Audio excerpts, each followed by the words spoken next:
Mainly, I manipur the community singing a palm carino. Do not raga, Ziki, BJP, Maruana, BJP, leaders sing, MLA singing a palm carino. I say, Centerna, Loina Khannasi, money.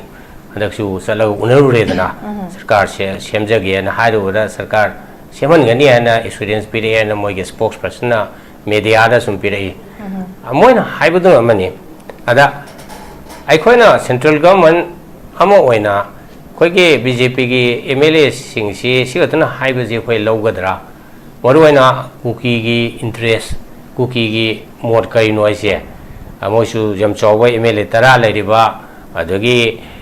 सु group ता करी है नि militant group कुनमंगा लेरिबनी अदगी अटे अटे CSO मखोई की सु लेरिबनी मखोई अपाम से करी नो हाइबसी जो सोइदना सेंट्रल गवर्नमेंट ना अदम तारंगनी adana however siri NBD na chief minister oimatamda kuki CSO ge one and only one kano se makoi ge demand je kai no da bire lokhu usine hariba bire makoi mod matung inde siri bire is responsible for all the crisis in hariba ada hojik suppose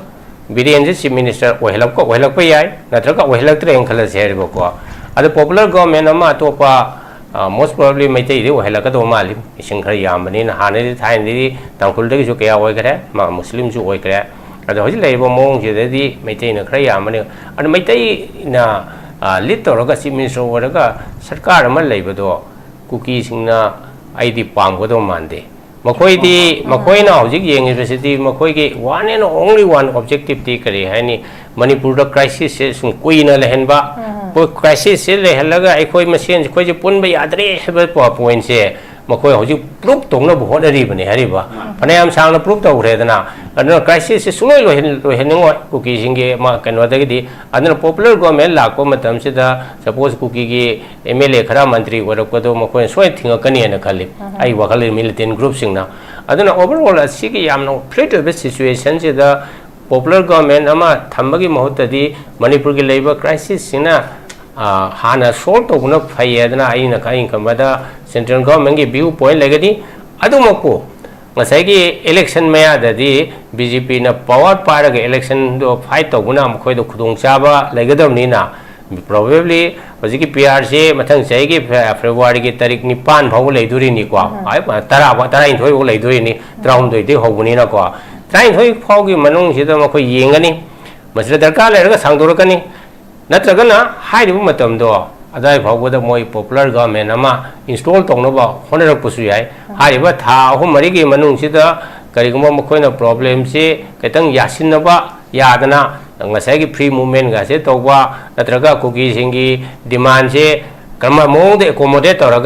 Yananaba, I swear the honor Pia and Kali. Adumu, Sumakogi Taliba political demands here. Yamna arrive in the Taminina. High matam Tao, whom Marisi the Masi resort to Godo Mandi, Masi Matam Yam Sang, Jangani and a Kali, separate administration, Talaiba Kolabasi, Yamna Lubo Pony Hariba, Manipur community, see, Cookie Hoga Labinate, Meitei lady, Naga lady, Mako, and Labosu to one separate Labinate, mix one a lady, the area so pick pa, population so pick pa, Aduna Masigi, Engel Mayam, say, historical Kangde, people get sentiment Kangde, Yanga. Aduna yam tuna hatu ena masigi political solutions porakada mande ado cookie ki point of view de gidi amona hajara bada makoi di political solution pubira o haina admai dong divan tawbani aduna matam khradi adum khoi conflict se adum makhata na leihini haina idum the police adagi DG swai matang kirasu center na interfere to ropogi pot mamam leire aduga chief minister amo oina aduga home supply diba mo oina sida magi power se kem ta sin na kite ba kem to bangam da basara to ba failure ma leibai posu panbiki akoi gi MP na phungdora pada mayamam leire tuna akoi gi politics sa loina mak akoi gi onjin narak pagi oina to ba haidare amana su akoi gi vote ki oina political mindness ki oina vote ki maya si ki focus ta mong da dum ani akoi pandara kan haibe posu mami chaw ho tare haidare aduna ai pabung Nabakishor lak chi ki pabung अखोई ngasi now coming back to the topic Amuktang Punna Faminnarga Khannasi haiba MP ki ofam sida hujik se hana degi so khang ahi myam na su ta na khana nei namda punjin badi yam dakar oi rebsi myam hai hujik se phaminna besida phaminna begi dakar oi besi kyamuk yam na hujik se maru oi re pabung kamain thambi ning aduga phamba se phamna baina torok poi khongthang ki nakan amadai na natra kana phamba ngam dabai pot am khot ki lei hai tare kamain thambi ning pabung masi Punna Faminnarga Khannasi Maruna BJP ki leadership sing sina kya pam dagum tawi ai sum biang bada aham bada hegirang ki tholokpan mi humni mari ni matung da meeting am tawi all political party ki meeting ne nama chief minister warma biren na koi ai JDU ge representative when yaujari suggestion ka sum pinai peace committee semba kopa adubo jiangu bada thabok oina di kasu thudongna madugi Tabo and Pangtok Kipsulate, Makhatana, follow up to the Hariba Sugumba, all political party meetings, Makhatana Togidre. Togi Bible, I go anything whether Megitari Kumapan Kuntada, Lakwada, Zigi, Amishala, Lakwada, all political party meeting, Kawai Congress, the Delizali, the Yogi, the Anikadoi, Madudayamana, intellectual Weba, a profit university professor, Gumakara, Toguna Quarter meeting to Venetai Quadi, invite Oki the Menina, the might on a Yogi day, Madusu, a quite and with the meeting to Su JDU and a meeting to the official Weba. Me do invite away Mota, MLA Waiba, Ziki Nasi Togi, Maduki Dongto Konasu, Pien the Waka, Pondoki, can either MLA cannot represent our Karihani party chain at the Maitong Togi. Aduki Matunga, Equasi Manipur Labour political party, except BJP, she out the Nakoi Miam, Punshil Laga, June Gitari, Tarangatra, Trukaswai, Degi Prime Minister, Amuktang Punna I quite problem, Siki Matang, Dangtang discussion, Tona appointment sector, Wokoisali. 2023 June ki tarik tarang watra truk sida masida appointment PO na hafta amuk karimuk tarani mung ai bse pi de adugi khara laraga nimi kharni laraga prime minister se foreign ki visit ne sakhare ada maduna takudi manipur da thoi ba crisis se prime minister se Narendra Modi na serious oina laude habisi ma mayak senge kaina da manipur da leba political party singji unaraga mokoi na haining da haiba mokoi suggestion do ta ba adugo solution do Urabna Bagi the Makta Punna Faminnarga Naina Badugi Magi, Apam Badu Lakide. Adi Matunda Karalaga Home Minister Amisahana, India Punam all political party meeting among the Wiko JDU, Wanaquena, Matamdu da Kogi, Rai Sabagi MP, Anil Hegre, Thai, the Kogi point, ma'am, those Koinamong the Brip Taurus, my high view and high. Adugi Matunga de among Jungi Taruka Swaida, Peace Committee and a government, same here. Maduzu committee to same but the Soiba corporate or Godagi Adu committee to Matavak Sukta Dong and some Tupsin Grequa. Adana Nasagi dialogue negotiation to Wibasi Yamna Kane can have that Tungan ba idea Putona Rakwa. I coin Ubangam Dava Poto Atopa mean Ubangam Mambia. I don't know by that. I got the Kangi, I got the Hay I was there. Masay Quimasi Langani. Adana Masigi Canosita. Solution se purangna bagi matang da either state ki leader oiba city and birena su karimta concrete oina hona de center ki su una de adom situation se adum kamna dana hana dana yang pui na tha kaya adumai tongna makha ta na lakhi dana ko ado hojik phawda khoina ubada sam CSO khara kauraga meeting khara tawi madudagi yam oina concrete oina action lorok rai su ai khoi kaya karimta ude maduda ai khoi gi tongan ba point of view thamien hai only Uba Haibu Su restore Togeva, Su is a Tangish with the Manipur government, a dig Manipur assembly, Namasi, Suzy Lokopio, Suzy Lerum, the Manipur Santi later, or highway forms Tam Gravan Hariba. Manipur government Yadraba, Manipur assembly in a Yadra door, and the quick with the Namuk, central government, President Rule Matamji, the Su Mutams in Kre. Adu exchanges, Kra with the Lakua, Maduna Kayam, effective or gathering, no, I did it for young but I. Aduga Hojiki. Hari wang asigi topic sida mungla agadi. Tab topic sidi yam phai Khannasi nainasi haibse koi MP Dr. Bimol na hari base. Ekoi Faminnasi nangi point of view thamu aina ekoi masen ama ma hunadoi sarupadi hunagi harga su ekoi face to face lali su miedo tawsi na haibse yam phajaba suggestion ni. Ada masigi kanosi kano thangai sengbai di Tamo Manina Highway the initiative city, Mokogi leader or ruling the lady, Mapangan Kaliva Moina Kogodam, Mokoi Mato, Sahi, any Muslim go hidre, Pia Lako Pawasi. I don't congratulate them young like that. Other Hojik, masigi matang je khanage neinage haragadi khoigi any North East window TV gumana makhoi se kariguma forum amada hotel da khangdi amada khangdi moi se loina invite tawraga masin no yungtong debate tawno America raga tawri sumaina hoji handaki America ge New York ki mayor khanbagi handak kari hani ai yenge debate tawne hariba mauji ki moi ohumdo candidate oini enter moi homdo adum makhoi ge fa phata mayam puthong nei nang adu phatti pai phatti nangi policy na program na sini habse adu khoi gi su manipur gi ta matung da hunna bai mahutta mamang da face to face adi ke Bimol na bu phai harsu congress na bu phatti bu harsu BJP gi phatti bu masi face to face tawraga reply tawna de amuk hena phani masi I North East window khangdi atop TV gi sene namna kauraga maduda laktraga di praja mamang da koi hai yare asige debate ke damak tai koi kaubuni makoi masi lakte je praja na maduda laktraga di praja na makoi u phai phate do decide ton si aduga ikoi na hujiki lairiba kanu sida yengnabada election maya nakshilapani na masigi asoyo buthongna bai basidi adum masan tabani mana suai mana adu tawi ada tawi ada aina masa kaino kaita ma paningba pandaba yada bam lere ngarang nahan gi ranjan gi mayumda koi gi ex minister bidian haibada mana sinna language ya kari haiga da ai khoi da landara he ba ka wahi ma sinai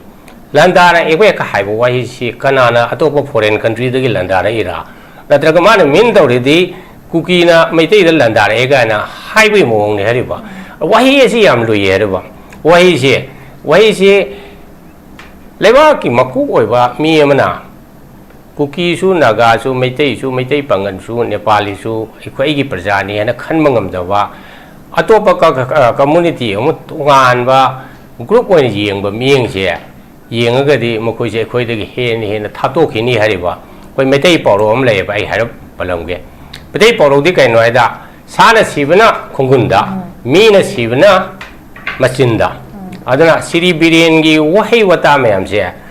hojik irang thok tengai matam dagi mana Facebook ta khangde kuki singa awai akhum tongna ba lemna tharoi bu harso ma ba harso mai ngung to budana mangonda yamna personal oi ba mawongda anti birengi oi ba adugumba kaino han sentiment ama koige kuki jo community singda ma slay gre ba madu summi habi wante aina sum assess to bada aduna mabu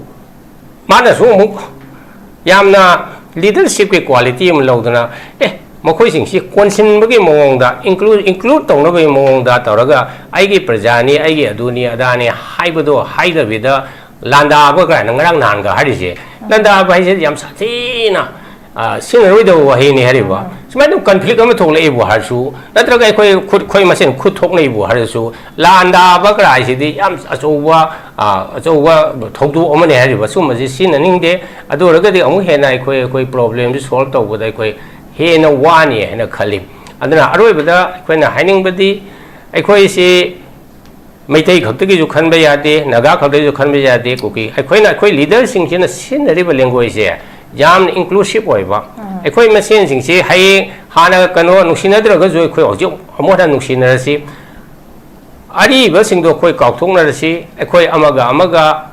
forgive tawrasi haiban sing bagi mongda won si healing tawbagi wangang si tawdaba dugumba leader ama thoklaga di manipur di kari haini shanti hanjalakpada yamna amu hena thengthagani haina hainingi aduna language se khitang section view haidana ai political party ki leader sing da appeal tawjini thank you pabung thagachari koi slip of tangai ga dra koi when use of watch so koi khara section ba mathau tai ha ba form chu tham bire pabung na aduga ai kano dam lak jage pabung na bgeso lak ke pabung akoi gi MP Bimol su tham pada point si am tham dare ha ba tare akoi gi hana gi former chief minister gi mai kai digi sumya mama koi gi verbal exchange se adama sida khudam moina hara kanda mahakna chief minister amo oina home minister amo oina akoi kano magi failure dagi akoi IDP sing thogle mayam mathang mayam thogle na sum haide mayam koi post leire aduna akoi gi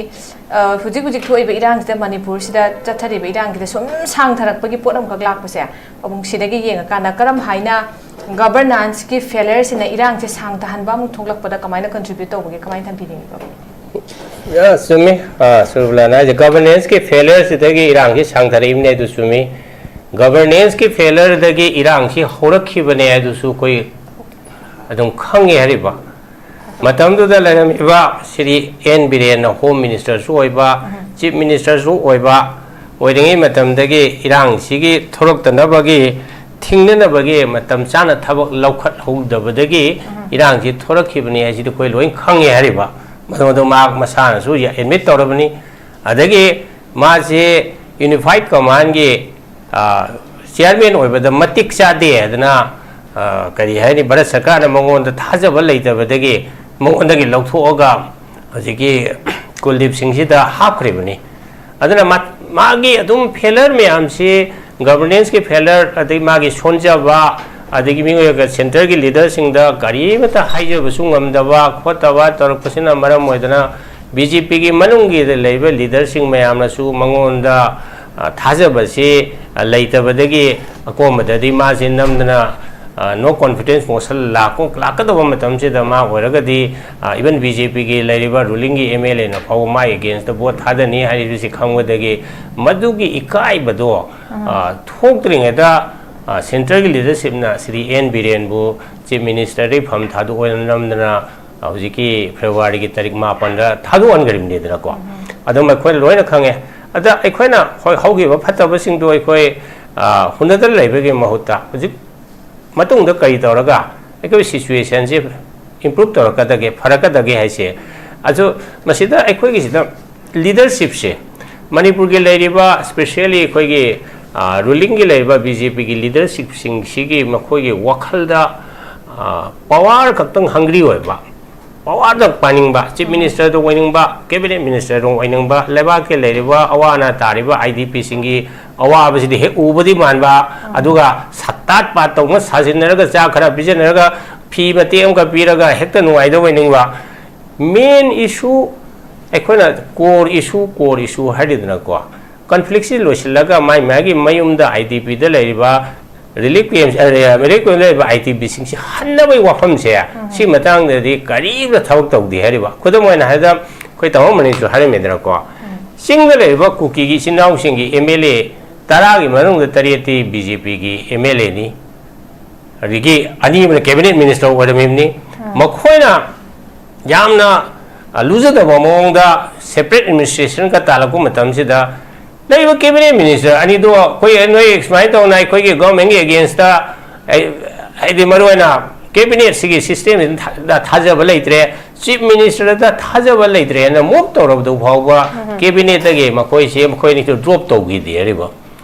drop तौगी they अदगी लेरिबा MLA तरेतो BJP के MLA नि BJP की discipline की मखादा मखोय दगी show कोज notice पीदना नखोयना कमाय तौन anti party होबा थबक तौरिनो हाइबगी मतंग सु काइमदा तौदबा अद BJP के लेरिबा सिदगी कनो कत कनो कंत होइस मखोन थरहलकनो अदना बीजेपी के लेरिबा सिगी स्टेट के प्रेसिडेंट बु ओरगसु अमबु ओरगसु एमएलए ओरगसु मखोय सिंगसिदागी लेरिबा कुकी की रिवोल्ट तौरिबा कांबु से मसी कौदना खोतना अमुक्तंग दी खोय वारी सासी का हैन हाइबे तौगुई मोंगसु खोय तादे एलिस इम्फाल लाकबा यादरगसु गुवाहाटी दिल्ली दरा बीजेपी के लेरिबा एमएलए सिंग यारगदी कुकी के एमएलए 10 दो कौरो सिदगी बीजेपी के लेरिबा लीडर मंगा अमा 10 अमगा अखोय से फेस टू फेस फमिन्नरगा करम मोंगदा अखोय से सोल्यूशन अमा पुरकपा यागदगे एकरायना खनबगी इफर्ट से सुंतौदबा मखोयना खलिसे अंतंग चीफ मिनिस्टर सपोज हजिक एन बिरेन से अखोय हन्ना मणिपुर गवर्नमेंट की चीफ मिनिस्टर ओइहलें खलसे मंगोदे करिनो अखोय आशा तौबा यादुरिसे इरांग से मा सोम तौ ngomgadraba सोम तौ ngomgadraba हजिक चीफ मिनिस्टर से मा संजलालें खलसेबा अदा लेरिबे अरेंजमेंट दुना मंगोदगी मोना थाजदबनीना कुलदीप सिंहना हजिक यूनिफाइड कमांड के चेयरमैन सुमोइनी डीजीपी सुम ले लो न ऑर्डर माई मखुत लेरोय मागे स्टाइल ऑफ फंक्शनिंग दिल्ली दा हंगा यारबरा हंगा सुम तौगो मोंग तौरगदि मणिपुर सिबु एखोय कॉन्फ्लिक्ट लोसिन मंगमगदरा माना मखौ पोंग हारि बीजेपी नत्रगदि एखोय के मणिपुर से कनगमोय बीजेपी से हजि पावर पीरे हजि हंजन बसु यारी को सरकार से अदो करम कांदा मणिपुर कॉन्फ्लिक्ट से बीजेपी ने लोसिन गदुरिनो बो सही अनि लोसिन बंगमद्रबसे अनि मखाय लोसिन बंगमद्रबसे बीजेपी ने सही मंगा की मतुंग द लोसिन बिगे हायरा तरा की मतुंग द लोसिन बिगे हायरा स्माय तोना बेसिस याव दबा political rhetoric one पंगाय Hajin मगसे तौरगा Manipur प्रजा की सिदा करे हायने मिटु फुन चाइबदो अदो मोंग तौरपा मणिपुर प्रजा लोय खांगिनी बीजेपी कनानो मखोगी नीति नियम करिनो मखोगी लीडर सिंह करी पांगबगे हाइबसे मणिपुरी प्रजा अयामना खांगेमनी मखोइदगे बीजेपी की लीडर सिंह एमएलए सिंहदगे मखोइदगे करी हानी खरा मतेंग फंगबा मसागी थबक हापीखिबा अदुगुंबा मिसिंगदुदि लेंगबदबा याददना अदुम मोइदा होय होय हान इनरिको अदु अयाम प्रजादी बीजेपी से फई नत्रग फते हबसिदी असि लोय खांगे एमपी की इलेक्शन दसु कोय खंगरे अदु हजिक लेबो मतमसिदा अखोइगी सोल्यूशन पुरपाइसे अखोइना सेंटर न पुरकदोनी सेंटर न पुरकदोनी दे हाइरिको सेंटर न पुरकदोबसे पुरक पि वाना अखोइ डिमांड तोबु याय असिगी मथक्ता अखोइ मसेंगी मरक्तसु यूनिटी लेरगा सपोज तांपाक्ता लेरिबा मिसिंग सिंग लेरिबा कुकी मग याउद्रगसु नागा याउरगदि याम फरे अखोइ मयाम सिंग जे अखोइगी सोल्यूशन जे थुना पुबिरो मसीगी अखोइगी अपामबसेना सीनी अदुनी अदानी हैदना तौदबिदा अदम ड्रेक तौदना सही अनि मखाय फावगजे अदम मोय सेंटर ना येंगिबा मियेंग सिददि मोय दे ट्राइब मसेन खनजबनि वारा माय तोक्सगने का हन तौगो मियेंग सिदा तौरगा अखोइ बसुं वहनबा मरुवैना अखोइगी इकोनॉमी जे पुरा यामना दाउन हेनबा अखोइगी हिंगबगी लंबीदा यामना वहनबा मसीगी दायित्व नत्रग मसीगी रेस्पॉन्सिबिलिटी जे कना लौगदगे हेदबा मसीगी रेस्पॉन्सिबिलिटी लौगम सोक थोगो लौगम जे कना तौगदगे हेदा लौगदगे हेदा श्री एन बिंग सिंह अमसुंग माई कैबिनेट मिनिस्टर तरा माथो मखोय तरा इंथोना लौगम मखोयना पॉलिसी प्रोग्राम सेंबा हितबा मखोयना लेबा ngakpa हितबदगी अखोय प्रजा पुरा मक्सी होजि वारिबने हेबसे अखोय लोइना मसी खंगी मसी कक्पा यारोयदा वाफम नेना दमाय दong thamjage okay pabung thank you so much am nungai jai अखोगी गवर्नेंस की फेलर हाइब तारे असिगी चाउबो कंट्रीब्यूशन अमदि लेरे बसे अखोगी मेक सेंग लेरे हाइ तारे अरोइबा राउंड की सै तेंतकना पाबुंग द लाक्चगे पाबुंग अदुना अखोगी सिगी कनोसी फॉर्मर अखोगी चीफ मिनिस्टर की माइकै देगिदे दमक से रिसेंटली दम फोंगदोकपसे कनो तौरकांदा अखोगी इंक्लूसिव गवर्नेंस अमा लेहनिंगबगी मयाम के नकनिंगबगी सिगी प्लान अमा सिगी साइड हाइ तारे सिगी सिग्नल अमा पीबे फॉर्म दे तुम फोंगदोई अदुगा अखोगी अरांगे अखोगी कनोगी मा की स्टेटमेंट दसु वाफम दसु दम यावदना सु दम लै हाइ तारे दुना सिंगमई पोट सिम स्माइन लाकपसे ओजा थम्बिकिबदो आफ्टर ऑल हाइ तारे सिगी सुसि लेरे अखोगी पॉपुलर गवर्नमेंट अमा पांबा फॉर्म सु लेरे दुगा 2027 की इलेक्शन से सिगी मतांग के लाकांदा अमना कांग्रेस ओरसु अदगी बीजेपी ओरसु नाकन अनिमक हाइ तारे आफ्टर लाकांदा वोट त हेक्टर ताइसिलक पाइ तारे अदगी अखोगी चीफ मिनिस्टर की हाने की स्टेटमेंट से पनबने अदम अदुगा तोपना सुम फोंगदोकपदम लेरे अतोपगीदा अखोई बोट खोमामे कोले मन सो स्वाइदा ममिंग पल्लगा हाइनबा कोनबा मैम सु लेरे हाइ तारे सिगी फोंगदोक मैम सु अन स्वाइ सेदे अखोई इरांग कन्ना तौरिबा सिगी मरक सेदा अखोई सिगुम्बा बर्बल एक्सचेंज अमा हक लाकोसने पॉलिटिकल के अखोई लीडरशिप की नेचर हाइ तारे सिगुम्बा मतम टाइम ऑफ क्राइसिस दा मसिदैसिदा ताइबसे रिफ्लेक्टर बिसे करिनो यामना क्रुशियल ओइरबा मतमसिदा सिसे तांका खुदिमक्तम यामना पामद्रबा पामद्र पोसे दम सिसे अदुम थोकपु वफम खक लैबसे मसि कमाय थबिनि बाबू मसे मेनदी अखोई मणिपुर दा लैबा कम्युनिटी सिंगी अपाम करिनो अदु नत्रगा हजिकी बीजेपी की मरुएना बीजेपी की लीडर सिंह एमएलए सिंगी अपाम करिनो हसे सेंटर ना लोइना खन्नारंगनी हदकसु चलग उनरुरेदना सरकार से सेमजगे ना हाइरुदा सरकार सेमनगनी ना एक्सपीरियंस पिरे ना मोइगे स्पोक्स पर्सन मीडिया दा सुम पिरे मोइना हाइबदु अमनी अदा अखोइना सेंट्रल गवर्नमेंट अमो ओइना खोइगे बीजेपी की एमएलए सिंग सिगतना हाइबजे खोइ लौगदरा मरुइना कुकी की इंटरेस्ट कुकी की मोड कई नोइसे मोइसु जम चौवा एमएलए तरा लेरिबा अदगी सू ग्रुप करी है मिलिटेंट ग्रुप कुनमंगा लेरिबनी अदगी अते अते सीएसओ मखोगिसु लेरिबनी मखोगी अपाम से करीनो हैबसिजु सोइदना सेंट्रल गवर्नमेंट ना अदम तारंगनी अदना होगिबा श्री एन बिरेना चीफ मिनिस्टर ओइ मतमदा कुकी सीएसओ की वन एंड ओनली वन कनो से मखोगी डिमांड से करेनोदा बिरेन लौथुसुने हरिबा बिरेन मखोई मोड मतुंग in Shri Biren is responsible for all the crisis in हरिबा अदा हजिक सपोज बिरेन जे चीफ मिनिस्टर ओहलक याय नत्रका ओहलक ट्रेन खलसे हरिबा को ada popular government ama topa most probably maitai de wahela ka do mali ising khar yamani na hanari thain di tangkul de ju kya oi kare ma muslim ju oi kare ada hoji leibo mong je de di maitai na khar yamani ada maitai na lit to ga chief minister ora ga sarkar ama leibo do kuki singna aidi pam go do mande makoi na hojik yeng university makoi ki one and only one objective ti kare hani manipur da crisis se sum koi na lehen ba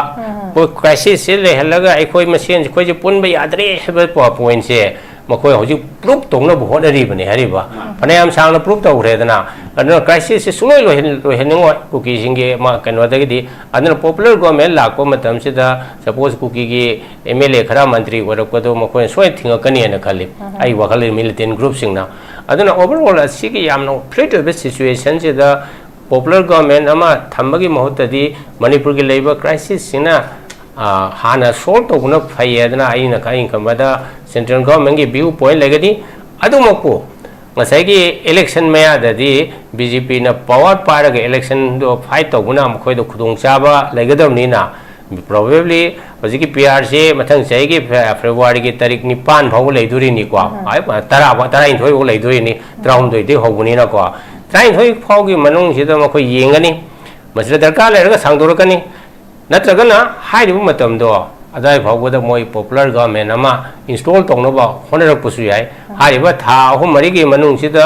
kariguma mkhoina problem se ketang yasin na ba yadana ngasai gi free movement ga se tawba natraga kuki singi demand se kama mong de accommodate toraga yanana ba ai soi dong honarak da honarak pa yai na khali adu mu su mkhoi gi ta liba political demand se yamna arai banda taminina haibu matam tha ahum mari sidadi masi resolve to godo mande masi matam yam sang na changani na khali separate administration ta laiba kholai basi yamna lubo pone hariba manipur se community se kuki khagda leibnate maitai leiri ko naga leiri ma ko hando leibasu tunga separate leibnate mix oina leiriba adig area su pikpa population su pikpa aduna masigi angle mayam se historical khangde people gi sentiment khangde yenga aduna yam thuna hathu ena masigi political solution se porakada mande ado kuki gi point of view de gi amona hajarabada makhoi di political solution pubira o haina adumai dong divan tawbani aduna matam khradi adum khoi gi conflict se adum makha ta na leihini haina idumai tong na ro boin thamjage okay babu huzik leiriba natural political leadership hai tare in time of crisis adum khana dum sang leikini habagi sigi poche babung su phongdok pire leiriba khoi situation china haiba tai do local eiba khongthang sing koina uriba consequences sing hai tai lakada matam da su